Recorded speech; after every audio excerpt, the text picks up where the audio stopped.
जब ब्रह्म हत्या तो ठीक है, सफल हो गए। इस कथा को थोड़ा गौर से सुनिएगा और सुन भी रहे हैं आप, और मैं बड़ा खुश भी हूं। श्रोता हमको ऐसे ही चाहिए। कितने चाहिए इस पर विचार कभी नहीं करता मैं, कैसे चाहिए ये मैं चाहता हूं, और ऐसे चाहिए जैसे आप लोग हो। एक चीज यहां पर ध्यान देंगे, ब्रह्म हत्या तो मिट गई इंद्र की, इंद्रलोक चला गया, लेकिन गुरु जी भी मिल गए। फिर गुरु की महिमा भी समझ में आ गई। लेकिन आप जरा कल्पना करो, प्रयागराज की धरती पर जिस त्वष्टा नाम के ब्राह्मण का कोई इकलौता बेटा मार दिया गया, उस पिता पर भी कभी नजर देखे? एक नजर देखिए और एक नजर देख करके अनुभव करिए। मातृशक्ति पितृशक्ति का एक अनुभव यहां पर देखना है, और इसी अनुभव के साथ कथा का विश्राम करेंगे। लेकिन अनुभव को थोड़ी देर लीजिए, इस कथा को गौर से सुनना है। त्वष्टा को जब खबर मिली कि इंद्र ने मेरे बेटे को मार दिया, इंद्र 33 करोड़ देवताओं के साथ आकर के क्षमा मांगा। विप्रवर क्षमा करिए। बोले जाओ। इंद्र ने कहा क्षमा कर दिए, जाओ। इंद्र चला गया उसी प्रयागराज की धरती पे जहां संगम कहते हैं हम। कभी गए होंगे संगम नहाने?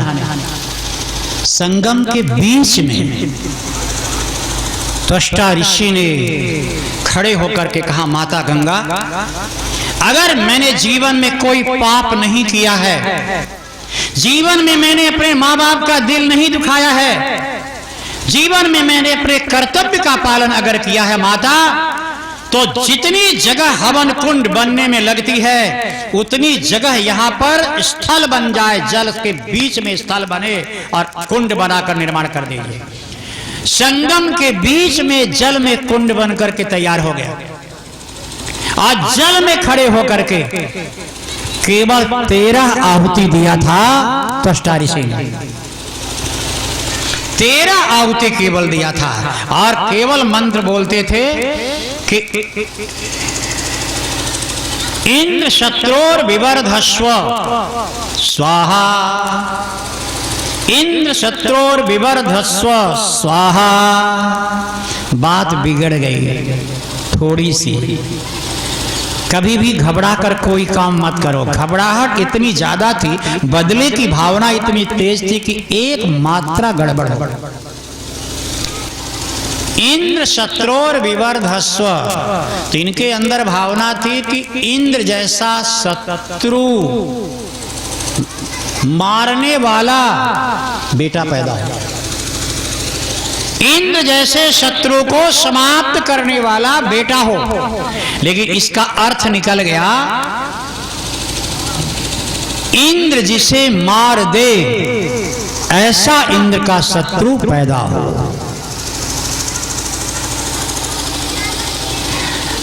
घबरा करके कोई काम मत करिए। श्राप भी अगर किसी को दीजिए तो गंभीरता में श्राप दीजिए, घबरा कर मत करिए। और कुंड से एक देवी बालक जन्म लिया, और पैदा होते ही कहा, पिताजी प्रणाम। झलक देखिएगा भागवत के श्लोकों को। बोले पिताजी प्रणाम, और खुश होकर कह दे पुत्र। बोले प्रणाम, खुशियों में कहा था बेटा। तीसरी बार बोला पिताजी प्रणाम, आशीर्वाद दीजिए, अन्यथा मैं इतना लंबा हो जाऊंगा कि आप मेरा दर्शन कभी मौका नहीं कर पाएंगे, आशीर्वाद दीजिए। पिताजी तो घबरा गए गर्जना शुरू करके, इतना लंबा हुआ शरीर, सारी दुनिया को घेर लिया। अंत में कहा बेटा क्या हो तुम? बोले नाम मेरा रख सके तो रखिए, नहीं तो मैं अपने से अपना नाम रखता हूं। आज से मेरा नाम होगा वृत्तासुर, सारी दुनिया मेरे मुट्ठी में। आदेश दीजिए। बोले इंद्र को मारो। तो इतने में फिर वो छोटा हो गया। बोले एक बार फिर से बोलिए। सर मेरा बहुत ऊंचा था, सुन नहीं पाए, जरा एक बार फिर से बोले। क्या कहा? बोले इंद्र को मारो। तो वह छोटा सा बन करके चरण में प्रणाम किया और प्रणाम करके कहा, पूज्य पिता, हम आपको वचन देते हैं, यदि इंद्र को मारने की आज्ञा आप दे रहे हैं तो पूज्य पिताजी, इंद्र को मार कर ही आपके पास आऊंगा, इंद्र को मार कर ही आपके पास आऊंगा। शब्द ध्यान दीजिए, अर्थात अगर मैं मर गया तो नहीं आऊंगा। बोली की भाषा को बड़ा ठीक से संतुलित करके बोलना चाहिए, घबरा करके ऐसा बोलना नहीं चाहिए। ब्राह्मण देवता घबरा करके अग्नि के आवाहन करके वृत्तासुर पैदा किए, लेकिन वृत्तासुर असुर हो करके भी घबरा कर नहीं बोला। बोले पिताजी आप कहते इंद्र को मार कर आओ, आऊंगा तो मार के ही आऊंगा, नहीं आऊंगा तो कोई बात। चला घोर युद्ध होता है, इतनी लड़ाई भयानक होती है। वो उस युद्ध की स्थिति में जब देवता भागने लगे, देवलोक पे वृत्तासुर ने कब्जा कर लिया और देवता गए भगवान नारायण के पास। तब भगवान नारायण ने कहा, इंद्र वृत्तासुर को मारना मुश्किल है। बोले कैसे मरेगा? भगवान ने कहा 1 करोड़ महामृत्युंजय का जप जिस व्यक्ति ने किया हो उसकी हड्डियों से शस्त्र बनाओ और उस शस्त्र से इसको मारा जा सकता है। ये कहानी नहीं है, हड्डियां हमारी भी है और हड्डियां एक ऋषि की भी थी। जरा इस कथा को सुनिएगा और एक अनुभव करिएगा कि जीवन कैसा होना चाहिए। देवर्षि नारद जी ने पूछा कि महाराज ऐसा कौन व्यक्ति है जो 1 करोड़ मंत्र का जाप किया हो?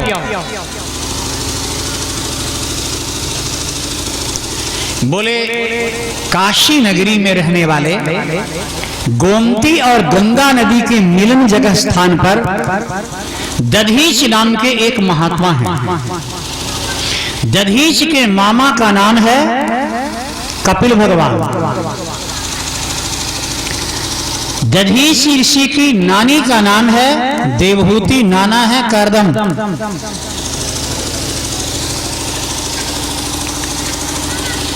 और सुनिए, थोड़ी देर की ही इस कथा को इतनी गंभीरता से सुनिएगा, भाव बदल जाएगा। भगवान ने कहा अगर दधीच ऋषि अपनी हड्डी शरीर की दे दें और उसको अपने शस्त्र में वज्र बना लो तो वृत्तासुर तुरंत मर जाएगा। सारे देवता दधीच ऋषि के आश्रम पर आए। मैं काशी की बात सुनाता हूं।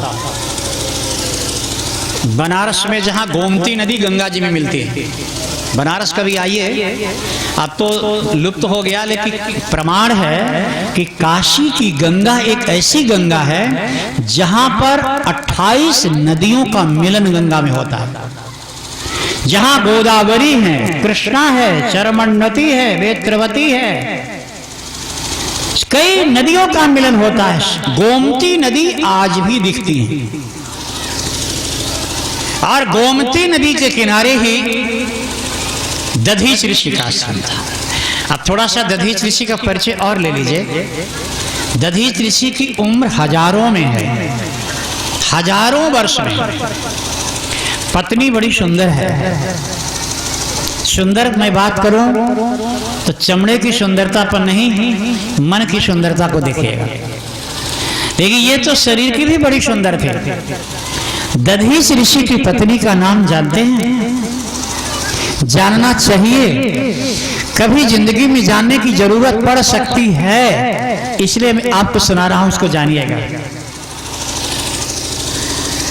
दधीच ऋषि की पत्नी का नाम था सुवर्चा।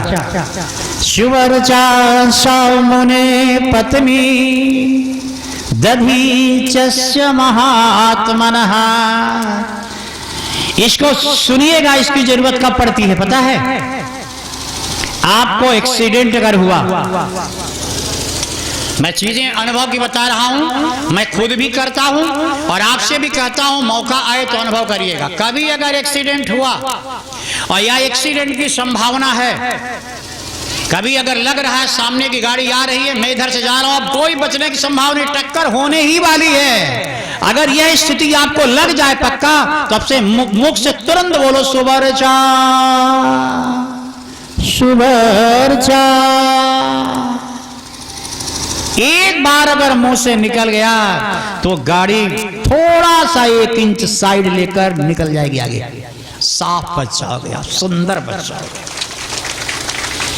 और अगर एक्सीडेंट हो गया है, तुरंत हो गया है, तो उसका कोई भी नाता रिश्तेदार अगर सामने अगर जाए, या आप जानते हो अगर कोई आपका पड़ोसी हो, चाहे दूसरा अनजान व्यक्ति भी हो, अगर एक्सीडेंट हो गया तो तुरंत उसका हाथ पकड़कर उठाओ, कहो हे सुवर्चा देवी जान तो बचा लो।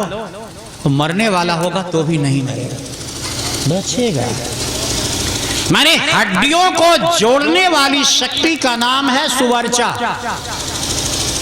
ध्यान दीजिएगा, जिसके पति ने हड्डी का दान कर दिया, उसके पत्नी के सुवर्चा के नामों में टूटी हड्डी जुड़ने की तारीफ है। इसलिए सुखदेव जी कहते सुवर्चा सा मुने पत्नी। इसलिए मैं कहता हूं ये नाम याद रखिएगा। सु माने सुंदर, वर्ष माने तरंग, शब्द का अर्थ है सुंदर तरंग जो टूटी हड्डी को जोड़ दे, उस तरंग का नाम है सुवर्चा। ये दधीच ऋषि की पत्नी का नाम है। अब जरा एक दूसरी बात और यहां जान लीजिए कि जब देवता लोग दधीच ऋषि के आश्रम पर हड्डी मांगने गए, अस्थि मांगने, उनकी उम्र हजारों साल की भी थी। लेकिन एक दुख की बात है, दधीच ऋषि का इतना सुंदर परिवार, पत्नी अच्छी लेकिन बच्चे नहीं थे। और ऐसा भी नहीं कि बच्चे चाहते नहीं थे, बच्चे के लिए लालायित थे। लेकिन एक खुशी की बात भी आपको सुना रहा हूं कि जिस दिन सारे देवता दधीची ऋषि से वृत्तासुर नामक असुर को मारने के लिए हड्डी मांगने गए थे, और जिस दिन देवता लोग आश्रम में पहुंचे, उस दिन तक ईश्वर की कृपा से दधीच ऋषि की पत्नी सुवर्चा के गर्भ में 6 महीने का बच्चा था। 6 महीने का बच्चा, हजारों साल की उम्र, बच्चा पेट में है। दधीच ऋषि बाहर है, सारे देवता आए, देवताओं ने वंदना किया, और वंदना करके ननाम सांजलिर्नम्रः सगुरुः सामरस्यतम। बृहस्पति ने कहा, देवराज गुरु हूं मैं बृहस्पति के सहित सारे देवता आपको नमन करते हैं ऋषिवर। जब इतनी भीड़ देखा, सुवर्चा भीतर थी, मैं देख रहा हूं, ये श्लोक मेरे सामने है, वो दृश्य आप भी अनुभव करिए। सुवर्चा भीतर थी, झोपड़ी ही थी महात्मा की, भीतर थी।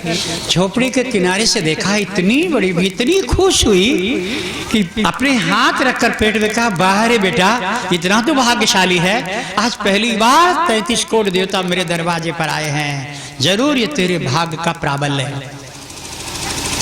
नहीं रोक पाई अपने को, निकल गई बाहर, और बाहर आकर के इतना तेज था, पतिव्रता तो थी ही, दधीच ऋषि के बगल में खड़ी हो गई। बोले स्वामी ये लोग कौन हैं? बोले देवता। भीतर जाओ। बोले स्वामी देवता पहली बार आए हैं, 33 करोड़ देवता एक साथ आए हैं, एक काम करिए। बोले क्या? तो कान में धीरे से कहती, स्वामी मेरी चपलता को, मेरी चंचलता को आप बुरा मत मानिएगा, 6 महीना तो हो ही गया है, थोड़े दिन तो और बाकी है, इनको अभी से निमंत्रण दे दीजिए, मेरे बच्चे के जन्मोत्सव में आ जाएंगे। जन्मोत्सव में आ जाएंगे। जो इतना शब्द सुना बृहस्पति ने सर नीचे हो गया, आंख से आंसू बह पड़े और देवताओं की तरफ कहा, धिक्कार है देवताओं कि जो तुम्हें अपने बच्चे के उत्सव में निमंत्रण देने के लिए कह रही है, तो उसके पति की हड्डी ले जाओ, मांग पाओगे हड्डी। दधीचि ऋषि ने कहा, पत्नी से देवी तुम भीतर जाओ। बोले क्यों? जब नहीं जा रही थी तो पति को तो एक बहाना चाहिए। दधीचि ने कहा, इतने दिन बाद देवता आए हैं, इनके लिए सुंदर पकवान तैयार करो। दुनिया में ऐसा महात्मा मिलेगा जिसको पता है कि ये मेरी हड्डी लेने आए हैं। पत्नी से कहते हैं स्वागत करो। पत्नी भीतर गई, 56 भोग तैयार करती हैं, जो भी उस महिला के ताकत में था बना रही हैं, पसीने पसीने हो रही हैं। और इधर दधीचि ऋषि ने कहा, देवताओं अब बोलो, अब बोलो। बृहस्पति ने कहा, इंद्र बोलो। इंद्र ने कहा, आप ही बोल दीजिए ना। बोले नहीं, तुम बोलो। इंद्र ने हाथ जोड़ करके कहा कि स्व, शब्द बड़ा गंभीर है, स्व अस्थि देहिनो विप्रा महावज्रमयानि च। स्व अस्थि, अस्थि माने हड्डी। हे विप्र, अपनी हड्डी दीजिए मुझे, वज्र बनाऊंगा, वृत्तासुर मारेंगे। दधीचि ऋषि ने कहा, ले लो। बोले आप दीजिए।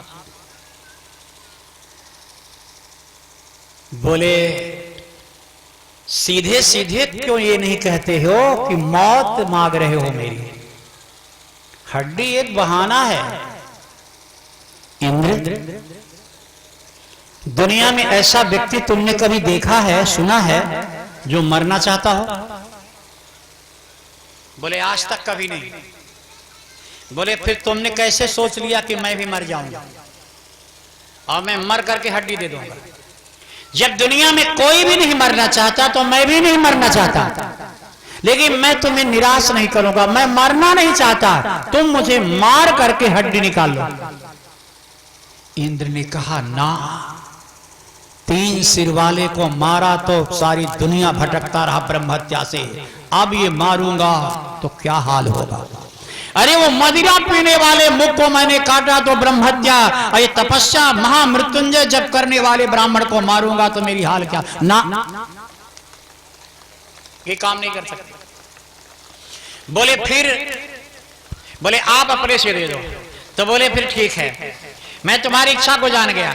मैं आंख बंद कर ध्यान करता हूं, मैं शरीर का परित्याग करने जा रहा हूं। परित्याग करने, शरीर से प्राण निकलने के बाद जितनी जल्दी हो सके मेरे हड्डियां लेकर चले जाना, मेरे पत्नी के बाहर आने से पहले।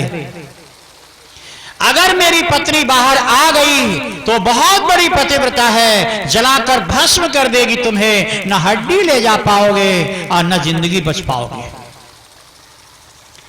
देवताओं ने कहा तो ठीक है, जल्दी करिए ना। गजब की स्थिति है।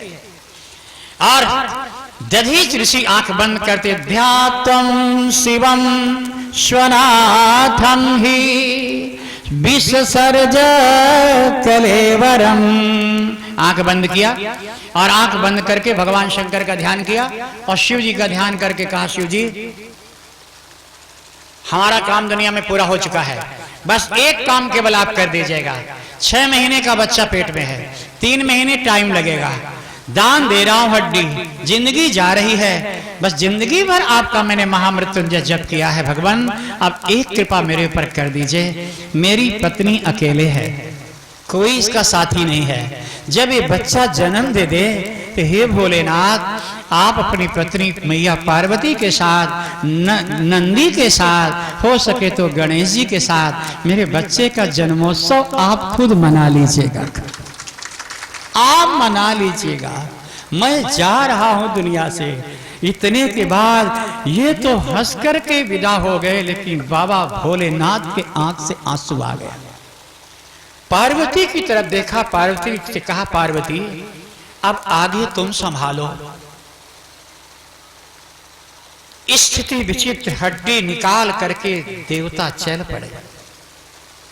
कैसे कैसे हड्डी निकाला ये वर्णन करना बड़ा मुश्किल है, बहुत मुश्किल है। कभी आप गौर से पढ़कर देखिएगा, जीभ से गाय ने चाट चाट करके चमड़ा खत्म कर दिया, खून खत्म कर दिया, हड्डियां तब एक एक करके देवताओं ने निकाला और अपने अपने शस्त्रों में लगाया। लेकिन जब निकल कर बाहर पतिव्रता ने देखा तो पतिव्रता ने कहा, रुको, प्रेम से बोलो भक्तवत्सल भगवान की, कृष्ण के नैया लाल की। वर्षा का वेग है, इंद्र की कृपा है, जो जहां है अपने जितना बच सके बचिएगा। हम तो इतने भगवान से मना सकते हैं कि ठंडी का महीना है, हे प्रभु 4-6 बूंदे अगर भींग भी जाए तो किसी प्रकार का शारीरिक तकलीफ न देना। न इंद्र देगा तो हम दधीच ऋषि से मांग लेंगे, नहीं दधीच देंगे तो उनकी पत्नी तो दयालु है, हम सुवर्चा से कह करके सबकी रक्षा का कामना करते हैं, किसी को कोई नुकसान नहीं होगा। अगर भींग भी जाएगा कोई तो कोई नुकसान नहीं होगा। इसलिए जयकारी बोलिए, प्रेम से बोलो शंकर भगवान की। लेकिन आप जानते हैं कथा में वो बच्चा पैदा हुआ, सुने हैं आगे कथा। देवता तो चले गए हड्डी लेकर के, काम बना लिए अपना, वृत्तासुर को भी जीत लिए, दुनिया को आनंद मिल गया वृत्तासुर से, इंद्र को गद्दी मिल गई, लेकिन बच्चा पैदा हुआ। आप जानते हैं आगे की कथा। जब पति के मरने की खबर मिली पत्नी सुवर्चा को, दधीच मर गए, तो दधीची की पत्नी बाहर आई और गोमती नदी के किनारे जा करके जहां लोग नहाते थे छोटे छोटे पत्थरों में बैठ करके एक इतना बड़ा पत्थर उठाया और उठाकर पत्थर कहा, ऐसे देखा, कहा, हे विधाता, गर्भ के रहते हुए सती होना पाप है, तो बच्चा पेट में है इसलिए सती तो हो नहीं सकती, और जीवन भर पति की प्रिया बन करके रही तो सती तो होना है, और बच्चे को जन्म होने में भी 3 महीने बाकी है। पत्थर उठाकर कहा, हे पुत्र, तुम अपने से निकल कर गिर जाते हो गर्भ से कि मैं पत्थर मार मार करके तुम्हें गिराऊं। अगर मेरा पति दुनिया में नहीं है तो मैं पुत्र की कामना भी नहीं कर सकती, नहीं चाहिए पुत्र। और पत्थर मारा, और जैसे ही पत्थर मारा पेट पे, और पेट में पहला पत्थर जब मारा कैलाश पे भगवान शंकर लड़खड़ा के गिर गए। पार्वती ने कहा, क्या हुआ? बोले, पत्थर की चोट लगी है, क्योंकि इस बच्चे की रक्षा का भार तो मेरे ऊपर है, और ये पत्थर मार के गिराना चाहती है, क्या करें? इतना पत्थर मारा, इतना पत्थर मारा, शिवजी सब देखते रह गए। अंत में शिवजी बच्चे को बाहर निकाल दिए। बच्चा 6 महीने का ही हो गया। 6 महीने का बच्चा कहीं पैदा होता है? बाहर गिर गया, और गिरते ही उस बच्चे को, माँ तो माँ होती है मेरे भाई, बच्चे को लेकर के ऐसे, और एक पीपल का पेड़ था और पीपल के पेड़ के पास ले गई। जब एक नजर ऐसे घुमाया, शनिवार का दिन था, तो शनि देवता ऊपर बैठे थे, हंस रहे थे। बोले, हंस रहे हो? बोले, सब मेरी 7.5 का दशा है, 7.5 का खेल है देवी। 7.5 के कारण तेरा पति मर गया दुनिया से, और तेरे बेटे पर विपत्ति आई, 6 महीने का बच्चा गिर गया। 7.5। बोले, तुम यही करते हो शनि? अब तो मैं सती होने जा रही हूं, आज दुनिया तुम्हारे 7.5 का असली रंग देखेगी। ये लो, पीपल के पेड़ के नीचे मैं बच्चे को रखती हूं, मार डालो इसको, और जो बच्चा खून है इसको पी जाओ, मैं जा रही हूं। इतना बोल करके चिता बना करके पीपल के पेड़ के बगल में, और लकड़ी से हम लगाकर चिता बना करके बैठ गई, और योग अग्नि से प्रकट कर लिया। अग्नि उसी तरह जैसे सती ने प्रकट किया था दक्ष के यज्ञ में, और देखते ही देखते सुवर्चा का शरीर चिता में जल करके राख हो गया। एक सती दुनिया से विदा हो गई। वृत्तासुर तो मर गया, लेकिन वृत्तासुर ने इतना बड़ा बलिदान ले लिया। अब वो तो चली गई। अब दिन भर वो बच्चा रोता रह गया। जब 4 बज गए सुबेरे से, अब रोते रोते बच्चे का कंठ सूख गया और बेहोश हो गया। जब मूर्छित हो गया बच्चा, तो शनि पेड़ से उतरकर नीचे आया और बच्चे को 2-4 बार ऐसे हिलाया डुलाया। बच्चा मूर्छित है, ओंठ सूखा है। आज पहली बार जिंदगी में शनि को दया आई है। शनि ने कहा मरने तो नहीं दूंगा, मरने तो नहीं दूंगा। और दौड़ करके छलांग लगा के वृक्ष पर चढ़ा, 5 पत्ता पीपल का तोड़ लाया और 5 अपने हाथों से ऐसे मसल मसल करके उसका रस उसके मुख में टपकाया। और जब मुख में रस गिरा तो वो बच्चा फिर से रोने लगा। अब तो दिन में 5 बार 6 बार जब वो उसका मुख सूख जाए तो वही पत्ता लेकर के ऐसे टपका दे। कहते हैं कि शनि एक ही दिन आता है पीपल में, अब तो 7 दिन रहने लगे। 7 दिन वो अपने घर ही न जाए। माई बाप चिंतित हो गए, कहां चल गया। नारद जी को भेजा सूर्य भगवान ने, देखो शनि कहां गया। नारद जी ने कहा बच्चा। बोले शादी नहीं हुई तो बच्चा कहां से आ गया। अरे बोले वो ले लिया है गोद में। सूर्य भगवान ने देखा तो पत्ता पिला रहा है। महाराज पत्ते, पीपल के पत्ते का रस पिला पिला करके उस बच्चे को 8 साल का बना दिया। जय जय सीताराम। ये शनि की कृपा। शरीर केवल खराब ही नहीं होता है। अब 8 वर्ष का जब बच्चा हुआ तो तेज बहुत ज्यादा था। पिप्पलादस्य, पीपल के रस पी करके बड़ा हुआ है। 8 साल का बच्चा हुआ तो एक दिन जब रस लेकर के पत्ते का आए ऐसे, बोले बेटा लो। तो उस बच्चे ने कहा बाबा अब मैं बड़ा हो गया, अपने से भी खा पी सकता हूं। शनि ने कहा अच्छा लगा बाबा, एक बात पूछूं। आंख में आंसू भर गए बच्चे के। बोले बाबा आज आप झूठ मत बोलिएगा, मेरी मां कहां है, आप बता सकते हो? मेरे पिता कहां हैं? शनि ने कहा किसने तुम्हें बताया है? बोले आप बताओ। बोले किसने कहा? बोले बच्चों के बीच में खेल रहे थे, बच्चों ने कहा है ये शनि तुम्हारा माँ बाप नहीं है। तुम्हारे पिता को, तुम्हारी माँ को शनि की 7.5 ने मारा। बाबा आपने मेरे माँ को मारा है, मेरे पिता को मारा है। शनि रोने लगा। शनि ने कहा अब तो हो गया जो होना था, तुम बोलो क्या चाहते हो मुझसे?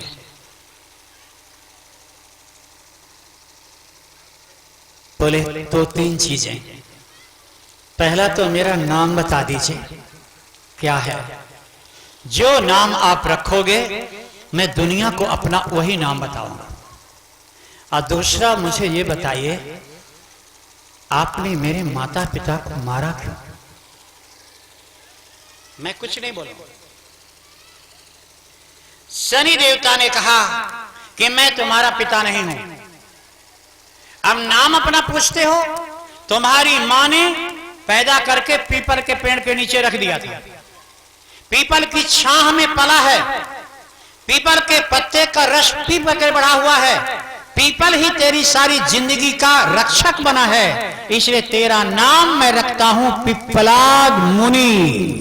पिप्पलाद मुनि तुम्हारा नाम होगा। तेजसा पिप्पलादस्य दधीचस्य महात्मने।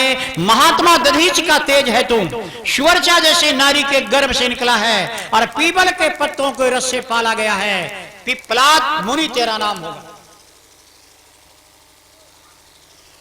लेकिन बेटा दूसरी कोई बात मत पूछना, मैं केवल एक बात तुमसे जरूर बोलता हूं। शनि की 7.5 में और शनि की दशाओं में मैं पिता को तुम्हारे बर्बाद किया, माता दुनिया से चली गई। मैं केवल इतना कह सकता हूं पुत्र कि आज के बाद जिसके भी जिंदगी में शनि की दशा महादशा आएगी, अगर पीपल के पेड़ के नीचे दीपक जला करके और 3 बार तुम्हारा नाम पिप्पलाद मुनि 3 बार ले लेगा, मैं उसकी जिंदगी में परिवार में कभी भी पीड़ा नहीं पहुंचाऊंगा। ये मैं वचन देता हूं। और साफ साफ ये शब्द कहते ही वेद व्यास जी ने भागवत में लिख दिया, ग्रंथों में लिख दिया कि शनि पीड़ा विनाशार्थम। कितना भी शनि अगर परेशान कर रहा हूं, अरे नीलम पहनने से भी जो आपको फल नहीं मिलेगा, तो शनिवार के दिन दीपक जला करके 3 बार पिप्पलाद मुनि नमः ये बोल दीजिए, शनि की पीड़ा से आपको शांति मिलेगी। इससे शनि वरदान दे करके जाएगा, शनि पीड़ा विनाशार्थम एतत् चरितमुत्तमम्। बोले बेटा और क्या मांगना चाहते? बोले अब तो सब मिल गया मुझे, आपने मेरा नाम इतना बड़ा बढ़ा दिया, मुझे मिल गया। अंत में जब शनि चलने लगे तो कहे जाओ अब मुनि मंडल में तुम प्रवेश करो, आज से तुम पिप्पलाद मुनि कहलाओगे। बस एक बात ध्यान रखना कि विवाह तो मैं करूंगा, बच्चे भी हो सकता है, लेकिन दुनिया में अगर मुझसे कोई पूछेगा शनिदेव आपके बेटे का नाम क्या है, तो मेरे मुख से एक ही नाम निकलेगा, पिप्पलाद ही मेरा बेटा है, पिप्पलाद ही मेरा तन है। इस कथा में आप इतना ध्यान दे करके सुनिए, यह कथा केवल इसलिए सुनाई गई है कि किसी भी प्रकार से अगर शनि की पीड़ा आपसे नहीं छुट पा रही है, तो पीपल के नीचे पिप्पलाद मुनि का सुमिरन करके दीपक जलाइए। अब फिर देखिए, अगर इतने पर भी ना हो तो तरीके 2-3 यहां देख लीजिए, ठीक तो इतने से ही हो जाएगा। दीपक जलाइए। आप अगर ना ठीक हो तो एक काम और कर लीजिए, ऐसे तो पता नहीं निकलेगा कि नहीं निकलेगा। आप जैसे मिट्टी के बर्तन में, कई लोग लोहे के बर्तन में भी जलाते हैं, पिप्पलाद मुनि को मिट्टी का बर्तन पसंद है, मिट्टी के पात्र में तेल डाल करके जलाइए। अगर बहुत ही ज्यादा शनि की पीड़ा है, परेशानी घर में है, तो 5 पत्ते पीपल के तोड़िए।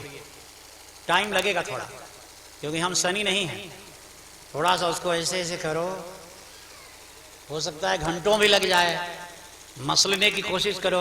एक बूंद भी अगर दीपक के सामने अर्क गिर गया तो 7.5 नहीं 7.5 मिनट के अंदर शनि गायब हो जाएगा, परिवार से शनि गायब हो जाएगा। ये अनुभव करके अंदाज करके देखिए, नीलम के चक्कर में दुनिया में कहां पड़े, नीलम नीली, इसको करके देखो आप। और मैं नहीं कहता, ये वेद व्यास जी कहते, शनि पीड़ा विनाशार्थम एतत् चरितमुत्तमम्। शनि के पीड़ा का विनाश करने के लिए पीपल के पत्ते, पीपल की छां, पिप्पलाद मुनि का नाम, दीपक, तेल से जुड़ जाइए। प्रेम से बोलो भक्तवत्सल भगवान की, कृष्ण कन्हैया लाल की। आप पिप्पलाद मुनि दुनिया में चले। एक बात आपको बताऊं, नाम आपने सुना होगा, समय भी धीरे धीरे हो रहा है, 4:15 हुआ है और घटा घिर गई है, आधे घंटे का समय भी है। अगर परेशानी हो तो कथा यही विराम कर दो, हैं? मौसम ठीक है, थोड़ा और चल दे, ज्यादा नहीं, ठीक है। किसी को जल्दी है भैंस वगैरह बांधने के लिए या और कोई काम, गाय वगैरह नहीं होता है, तो गोधुली में करने पड़ता है। तो अभी अब जब इंद्र देवता थोड़े शांत हो गए तो हम अब जबरदस्ती क्यों बंद करें, वो ज्यादा बरसते तो सोचते भी, तो इसलिए बस ज्यादा समय नहीं लेंगे। पिप्पलाद मुनि का मित्र दुनिया में सबसे बड़ा कौन है, मैं ये बताकर वाणी विराम कर दूंगा। और आपको यही बताने जा रहा हूं, कथाओं से कथा निकली है। ये जितनी भी भागवत की कथा टूटती नहीं है, कथाएं एकदम जंजीर सिकड़ी की तरह ऐसे जुड़ी है। पिप्पलाद मुनि का जीवन का सबसे बड़ा मित्र थे प्रहलाद। प्रहलाद जी का नाम सुने? प्रहलाद जी कितने भाई थे जरा बताओ? 2, बाबा कह रहे हैं 2। और किसी को पता है? अंगुली उठा दो, 2, 3, 4 कितने? नहीं पता, जान लीजिए। प्रहलाद जी के तो भाइयों का नाम, हालांकि वो भाई बहुत ठीक नहीं थे, वीर तो थे, ताकतवर थे, लेकिन बहुत ठीक नहीं थे। आज जान लीजिए, मैं दिखा देता हूं। मेरे पिपलाद जैसे मुनि के मित्र को तो ठीक से सुनना पड़ेगा। प्रहलाद जी 4 भाई थे। बड़े वाले का नाम हलाद, दूसरे का नाम आहलाद, तीसरे का नाम अनुहलाद और चौथे वाले का नाम तो आप जानते हो, प्रहलाद। हलाद, आहलाद, अनुहलाद, प्रहलाद, चारों में सबसे छोटे वाले ये पिपलाद मुनि के मित्र।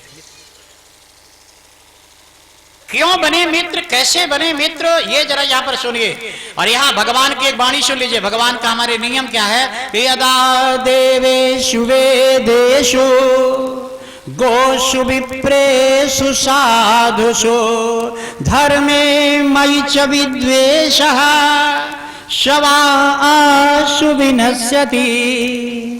भगवान कहते हैं मैं उस व्यक्ति को मारता हूं और उस व्यक्ति को विनाश की कामना करता हूं कि देवताओं में, वैदिक ग्रंथों में, गायों में, ब्राह्मणों में, साधु संतों में, धर्म में और मेरी मूर्ति में अगर जो विरोध करता है, उपहास करता है, तो उसका विनाश निश्चित है।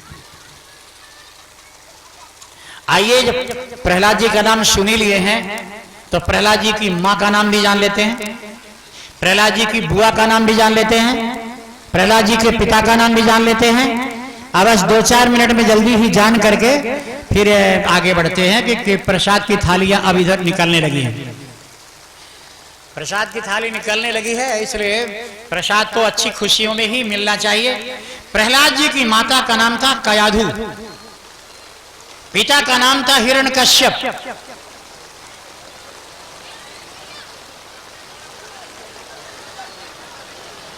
प्रेम से बोलो कृष्ण कन्हैया लाल की, भक्त वत्सल भगवान की। श्रीमन नारायण नारायण नारायण श्रीमन नारायण, प्रेम से नारायण आनंद पूर्वक लक्ष्मी नारायण नारायण नारायण लक्ष्मी नारायण नारायण नारायण श्रीमन नारायण नारायण नारायण श्रीमन नारायण नारायण नारायण भजमन नारायण नारायण नारायण भजमन नारायण नारायण नारायण। प्रेम से बोलो भक्त वत्सल भगवान की जय। कल की कथाओं में जो मुख्य कथाएं हैं, अगर यहाँ नरसिंह भगवान का दर्शन नहीं कर पाए इस हलचल प्रसंगों में, तो कल नहीं तो कल 3 अवतार होंगे। वामन अवतार मन को ठीक करने के लिए, राम अवतार मर्यादा को बनाने के लिए, और कृष्णावतार लीला दिखाने के लिए। मर्यादा पुरुषोत्तम मर्यादा सिखाने आए, लीला पुरुषोत्तम लीला दिखाने आए। कल चौथे दिन की श्रीमद् भागवत की कथा के समापन में भगवान कृष्ण का जन्मोत्सव होगा। सभी लोग आएंगे,